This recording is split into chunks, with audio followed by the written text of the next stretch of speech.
Саламатсыңарбы балдар? Саламатсыңарбы? Даярсыңарбы? Саламатсыңарбы? Силер менен кыргыз тили сабагын баштайбыз. Кезектеги мен мугалим Телекова Гүлай Муканбетовна. Маанайыңар жакшыбы балдар? Саламатсыңарбы Гүлдана? Сабакка даярсыңарбы балдар? Саламатсыңарбы Линара? Сабакка даярдангыла, сабакка даяр болсоңор анда саламатсыңарбы, саламатсыңарбы, саламатсыңарбы баарыңар дептер, сөздүк дептер, саламатчылык Егор, саламатчылык Бекзат. Азыр силер балдар эмне даярдашыңар керек? Сөздүк дептерди, иш дептерин, анан калемсап. Должны вот это все приготовить вы. Ручку, словарный тетрадь, книжку ваши, учебники, саламатчылык. Все, что нам нужно будет, вы должны все перед собой приготовить, ребята. Даярдангыла сабакка барыңар, даярсыңарбы? Маанайыңар жакшы болсо, биз анда сабакты баштайбыз. Биз сабакта баштаардын алдында балдар, биз эрежелер менен өзүбүздүн алтын эрежелерди таныштырам. Биздин алтын эрежелер биздин тактабызда дагы, класста дагы жазылып турчу. Дастан, у нас нет учебников. Нет учебников, вот слушай, Дастан, у тебя на экране все есть. Раз нет учебников, я после уроков отправлю презентацию, а вот сейчас на экране все, что нам нужно будет, все есть на экране. Договорились? Вот смотрите дальше, не отвлекайтесь. Все, не отвлекаемся, слушаем урок. Азыр могу эрежелерди, если мы эрежелердин баарын билип алсак, анан сабакка приступаем. Первое правило. Сабакка көңүл бурабыз. Внимание на урок. Экинчи, сабакты кунт коюп угабыз. Внимательно слушаем урок. Үчүнчү, третье. Берилген тапшырманы туура аткарабыз. Правильно выполняем задание. Сүйлөштүкпү? Договорились, ребята? Тогда мы приступаем на урок. Бүгүн балдар 4 сентябрь жума. Жазбайбыз, жөн эле билип алалы, что мы должны знать сегодня число 4 сентября, пятница. Балдар, биз азыр силер менен өтүлгөн сабакты кайталайбыз. Что это такое? То есть мы повторяем прошлый урок. На прошлом уроке что мы проходили? Давайте кратко мы вспомним. Өтүлгөн сабакты кайталоо. Первое, биринчи. Алексей жайкы каникулда кайда болду? Жок, писать не будем, Айдар. Где писать, я вам скажу. Вы сейчас внимательно старайтесь читать вопросы и старайтесь отвечать на вопросы. Потому что это было нам на прошлом уроке. Мы читали, мы обсуждали, да, на прошлом уроке вот это все. Видите, өтүлгөн сабакты кайталоо. Это повторение, пройденный материал. Здесь мы просто повторяем пройденный материал. Так что ничего не спешите писать. Вот и давайте вспомним. Алексей жайкы каникулда кайда болду? Кстати, я еще хочу вас напомнить, ребята. Некоторые ребята мне вот это уже на WhatsApp отправили. Некоторые ребята. Некоторые ребята отправили то, что вам было задано. То есть на странице 7, 3 көнүгү. Они уже, кто мне отправил, они уже знают, уже оценку получили, уже обратный ответ уже от меня вы получили, да. А некоторые вы мне отправили про Алексей.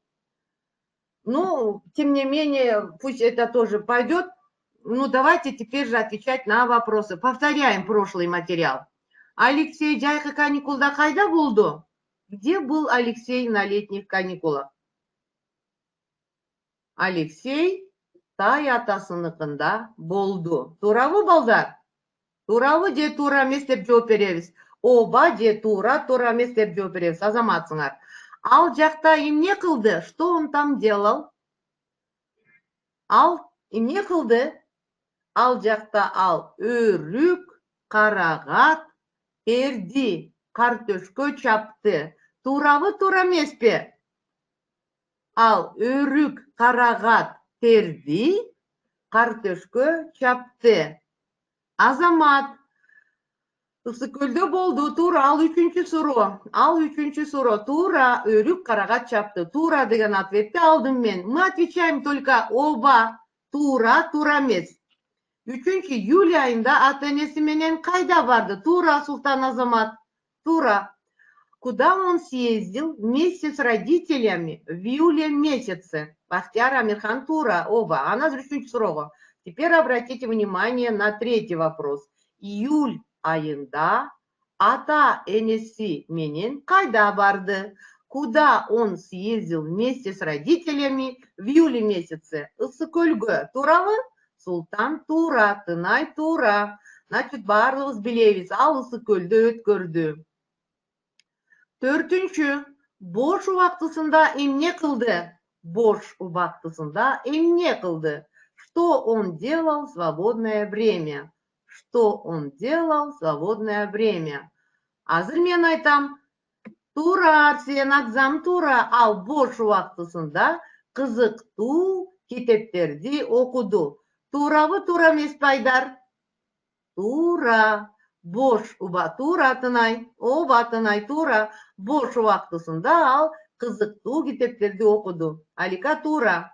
Китеп окуду Нарият Тура. Кызыктуу китептерди окуду Амирхан Тура. Айдар Тура. Нарият Тура. Тура. Азаматсыңар балдар. Кайталадык, балдар. Эмесе биз кийинки. Азыр биз силер менен. Нурел Тура.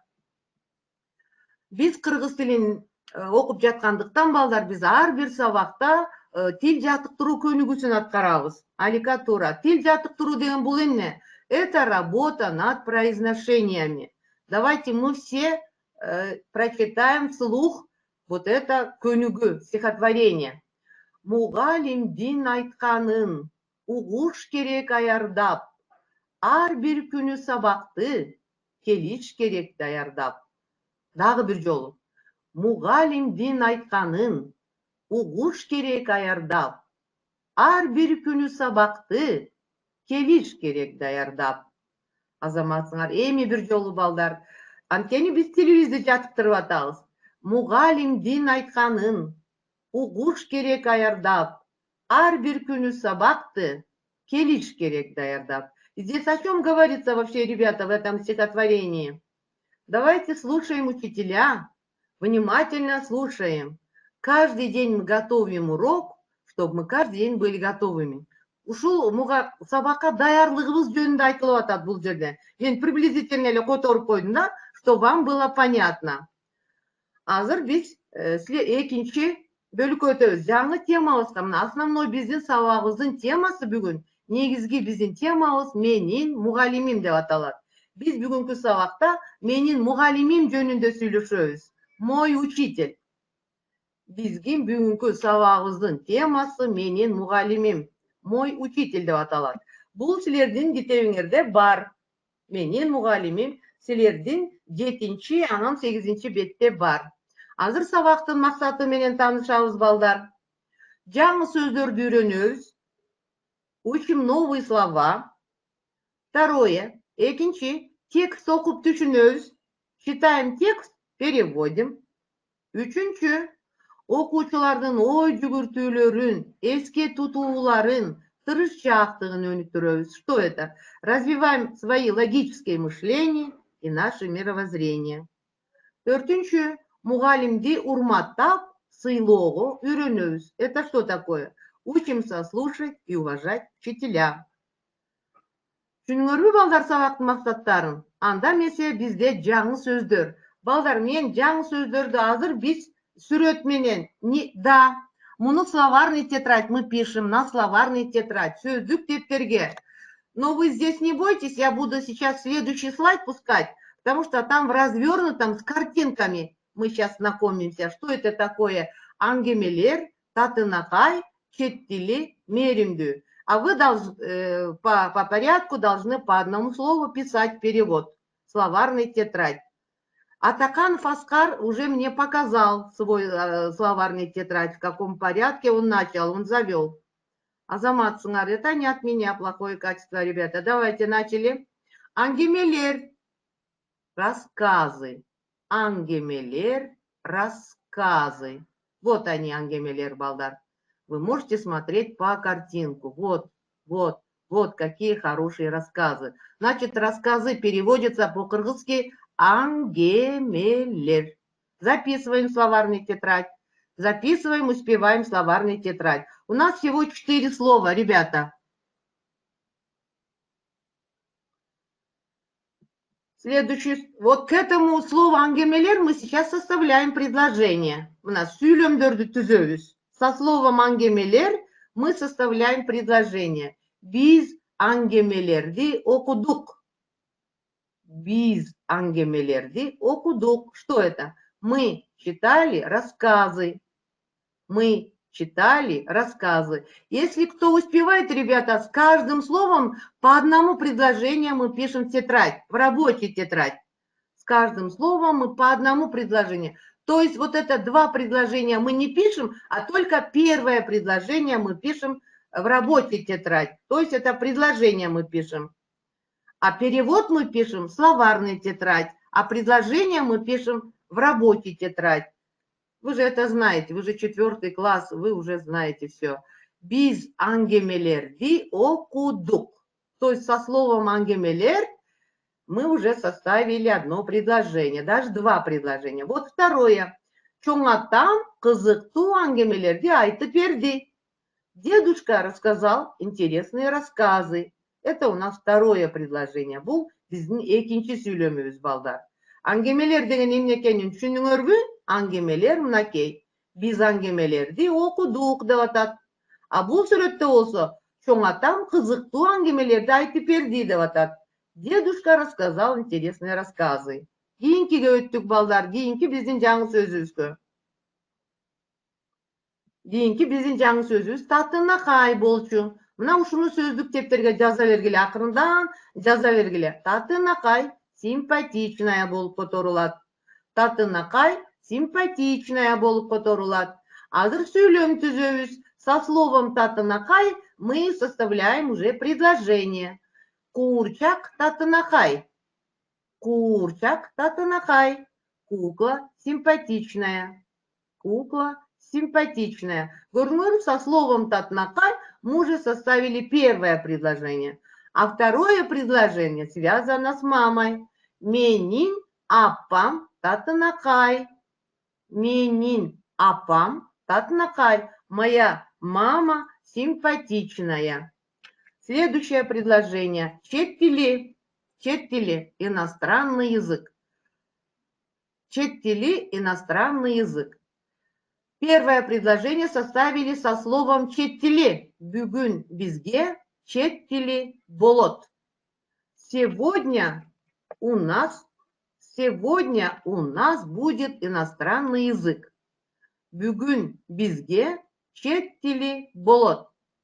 Можете писать только первое, вот первое предложение здесь на этом картинке со словом чет-тили мы тоже составили 2 предложения, но мы пишем только одно предложение.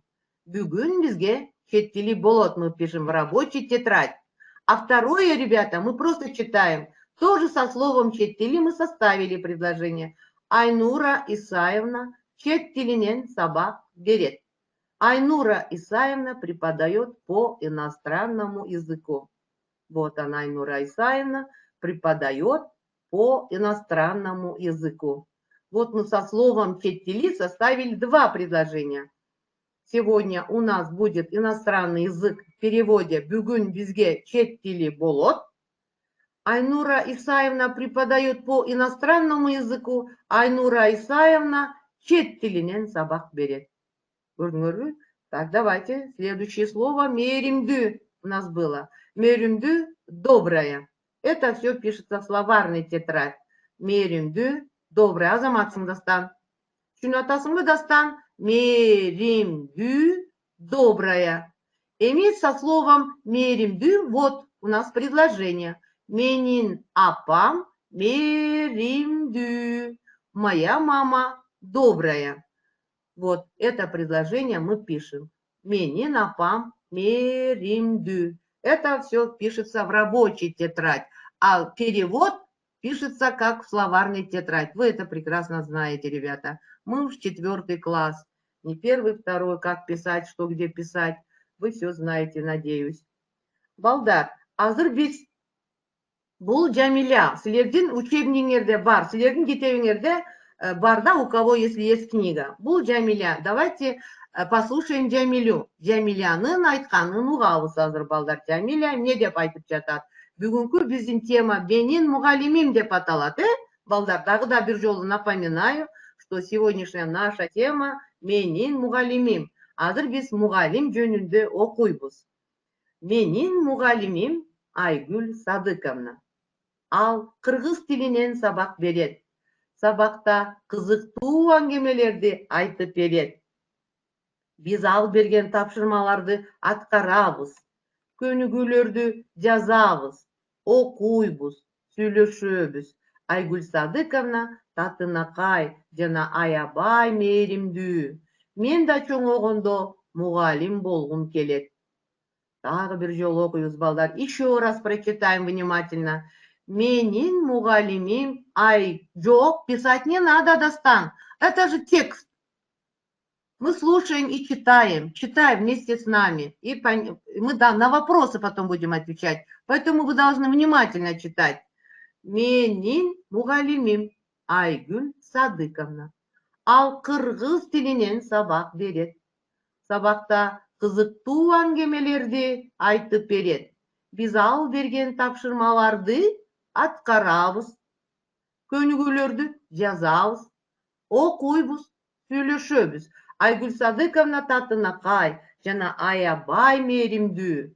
Мен да чоңойгондо мугалим болгум келет. Сейчас мы переводим, ребята, вот этот текст мы переводим, кому было непонятно на кыргызском. Вот старайтесь понять и будем отвечать в следующем слайде на вопросы. Айгүл Садыковна моя учительница. Она преподает по кыргызскому языку. На уроке она рассказывает интересные рассказы. Мы читаем, пишем упражнения, выполняем задания, которые она нам задает. Айгуль Садыковна симпатичная и добрая. Когда я вырасту, хочу стать учительницей. Вот, ребята, мы читали, азыр текстті окудук, эми суроолорго жооп беребиз. Кана Жамилянын мугалими ким? Жамилянын мугалими ким? Силер туура эмес деп жооп бергиле, балдар. Баарын жаза албайсыңар. Туура эмес. Жамилянын мугалими Айгүл Садыковна. Туурабы? Туурабы? Тура. Да, правильно. Тура эмес. Вы отвечаете со словом оба или тура. Оба или тура эмес. Хорошо, Эльмира, тура. Анелия, давайте пишем тура эмес. Наряд Азаматсың. Ал кайсы сабактан берет? Ал кайсы сабактан берет? Ал кыргыз тилинен сабак берет. Бекзат Азамат, слушаем внимательно. Линара, тура. Алар сабакта эмне кылышат? Окушат, көнүгүү аткарышат. Туурабы? Алика, тура. Алар сабакта окушат, көнүгүү аткарышат, жазышат, туура тапшырмаларды аткарышат. Туура, Нарият. Айгүл Садыковна кандай мугалим? Айгүл Садыковна туура эмес деп жооп айтабыз. Айгүл Садыковна кандай мугалим? Татынакай жана аябай мээримдүү. Туурабы? Тура. Жамиля чоңойгондо ким болгусу келет? Жамиля чоңойгондо ким болгусу келет? Жамиля чоңойгондо мугалим болгусу келет. Туурабы? Айдар тура деп жазды, Дастан тура деп жазды, Азамат. Значит, ал чоңойгондо мугалим болгусу келет экен, Акзам тура. Азаматсыңар, балдар. Суроолор Дастан, Азамат. Түшүнүп атасыңбы, Дастан? Сен раз жакшы окуп калыптырсың, Дастан, активный болуп. Келгиле, анда кийинки тапшырмага өтөбүз. Суроолорго жооп бердик, балдар. Биз бат-бат иштебесек, жетишпей калабыз. Если мы быстро не работаем, то к следующим заданиям мы не успеваем. Поэтому немножко с темпом, ребята, работаем. Азыр биз мугалим жөнүндө жакшы ырсаттарын выразительно читаем. Азыр биз көркөм окуйбуз. Мугалим жөнүндөгү ырды көркөм окуйбуз. Чоң окуйбуз. Билим менен көгөртүп, эстүү болсун деп тилеп, заманына жарашкан жакшы балдар болсун деп, маңдайынан нур төгүп, күлө карап турган ким, эмгеги көп ушундай, биздин асыл мугалим. Карагылачы балдар, кандай сонун мугалим эже жөнүндө, мугалимдин эмгеги жөнүндө кандай сонун ыр экен. Билим менен көгөртүп, эстүү болсун деп тилеп, заманына жарашкан жакшы балдар болсун деп. Маңдайынан нур төгүп дастан читайын. Күлө карап турган ким? Эмгеги көп ушундай, биздин асыл мугалим. Кыргызча көбүрөөк окуп, көбүрөөк сүйлөсөңөр, чтобы работать над произношением. Кана, ырды окудук балдар. Бизде азыр сөз жасоочу мүчөлөр бар. Мына, сөз жасоочу мүчөлөр — это слово, образующееся окончание. Какие они выглядят или как они читаются? Вот лу, ду, ту. Это слово, образующееся окончание. Например, со словом ду, вот акыл, ду. Акыл — слово ум, а умный со словом ду получается у нас. Видите? Окончание ду, то есть образовало новое слово. Акыл-ду. Слово образовалось. Видите новое слово? Акыл отдельно ум, а с окончанием ду получится другое слово. То есть слово умный получается. Акыл-ду умный. Толу. Толу. То это гор, с окончанием лу горный означает. Күч, тü, вот. Ту окончание здесь өзгөрүлүп кетти балдар. А кайсы маалда өзгөрүлөт? Сөздүн маанисине жараша мүчөлөр өзгөрүлүп турат. То есть по смыслу слова эти окончания по ходу изменяются, ребята. По смыслу слова. Мына күчтүү, сильный дегенди билдирет. Азыр мен силерге сүрөттөрү менен түшүндүрүп берем. Окончание стан означает государство. Вообще стан окончание означает государство. Например, Кыргызстан, Казахстан. Мисалыстан, Кыргызстан, Казахстан, Өзбекстан, Тажикстан деген сыяктуу и так далее. Мүчөсү ч. Чи, чу, чу болуп өзгөрүлөт. Мисалы, балыкчы, комузчу, тигүүчү. Көрдүңөрбү? Балык — слово рыба, а слово с окончанием чи, он означает балыкчы, рыбак. Слово комуз — инструмент, с окончанием чи, он означает коммузист. То есть с окончания чи, чу, чи, чу слово образует новое слово. Тигючу, тигю, шить, шитье. А со словом чу означает швея, тигючу. Лык — то же самое. Бала — это мальчик. С окончанием лык означает детство. Бала, лык. Айыл — слово село, с окончанием дык. Сельский, айыл, дык. Шар — это город, с окончанием дык. Городской. Видите, ушундай мүчөлөр менен биз тааныштык. Здесь то же самое, ребята, мына. Теперь Кыргызстан. Вот окончание стан. Означает, что Кыргызстан горная страна. Видите? Кыргызстан тоолуу өлкө. Кийинки мына күчтүү, сильный. Күч сила, а түү сильный дегенди билдирет. Көрдүңөрбү, балдар? Күчтүү, слово сильный означает. Китепкана. С окончанием ч. Китепканачы. Китепкана, библиотека, с окончанием ч. Китепканачы, то есть библиотекарь дегенди билдирет. Сүрөт, слово сүрөт. Картина, с окончанием чи, он означает, что это художник. Художник. Мынакей со словом сүрөт с окончанием чу, сүрөтчү, художник дегенди билдирет, балдар. Жазуучу. Мисалы, мына слово жазу, письмо. Жазуучу с окончанием чу означает слово писатель.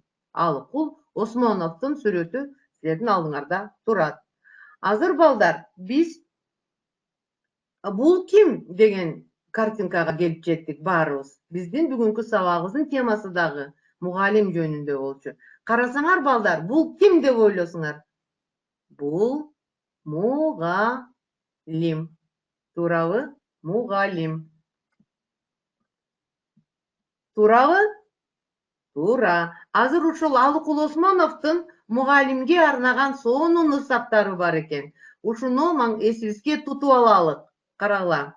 Маңдайынан нур төгүп, Күлө карап турган ким? Эмгеги көп ушундай, биздин асыл мугалим.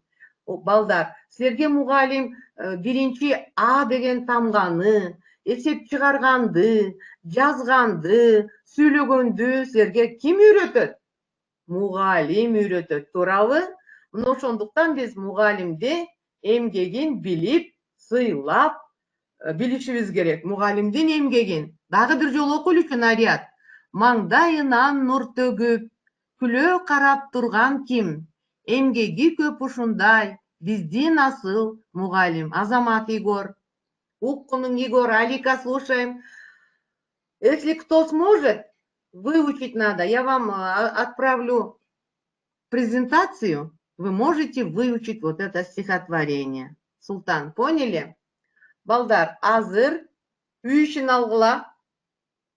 Үй ишин түшүндүрүп берем мен силерге. Үй иши 8 бетте ачкыла атуу, силер үй тапшырмасын туура эмес түшүнүп атасыңар.